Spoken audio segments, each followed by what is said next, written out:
Amelia has been an icon for me for most of my life. She was truly an adventurer. And so tonight, I'd like to return to the exciting time when I started flying in 1965, and then end 14 years later. And I have 50 pages here, won't take long. We got all night.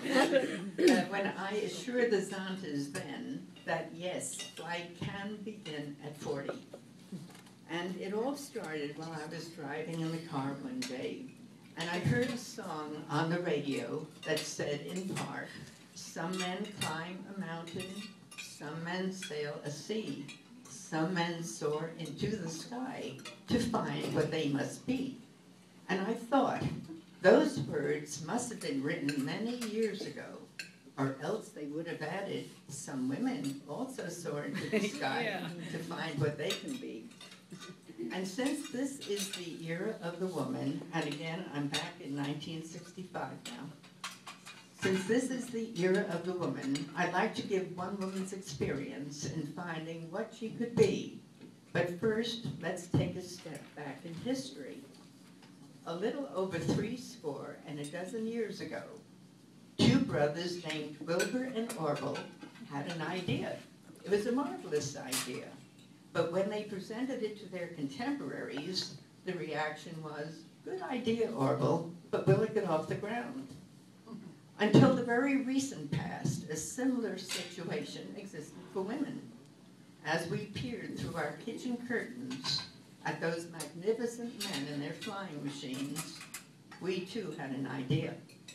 But when we mentioned it to the menfolk, they chuckled good-naturedly and gave us fatherly pats on the back because no one ever thought we'd actually try to fly. However, they didn't reckon with some of our more courageous and persevering members who took those pats on the back as ghost signs and actually did get off the ground. And now today, women all over the world are taking up airspace. Some men may not be laughing good-naturedly now, but we believe the majority are thrilled that we are sprouting wings. The skies have literally opened up for women in aviation. It's a fascinating and dynamic world for the young woman who has a lifetime ahead of her. However, there are also those who are already programmed into other endeavors.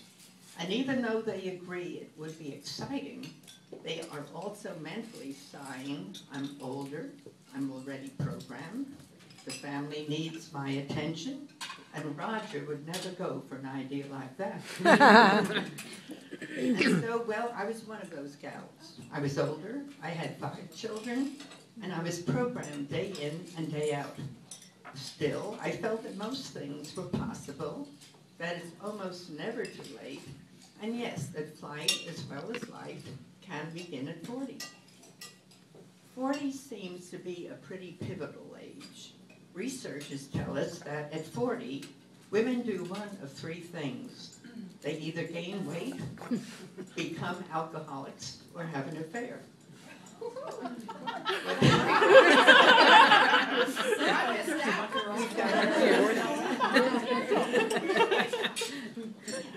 The new 40. What those male researchers neglected to tell us is that we do have an alternative. We can get involved in a consuming interest. Anything that turns us on, so I thought, why not try flying? Flying didn't mean I'd have to give up my kitchen forever, only that I'd add some elastic to my apron strings. Flying didn't mean there would be no more coffee clutches, only that I'd meet the girls in a hangar instead of over a kitchen table. And flying didn't mean my kids would advertise for mother substitute, only that they'd brag to their friends, there's no generation gap in our house. What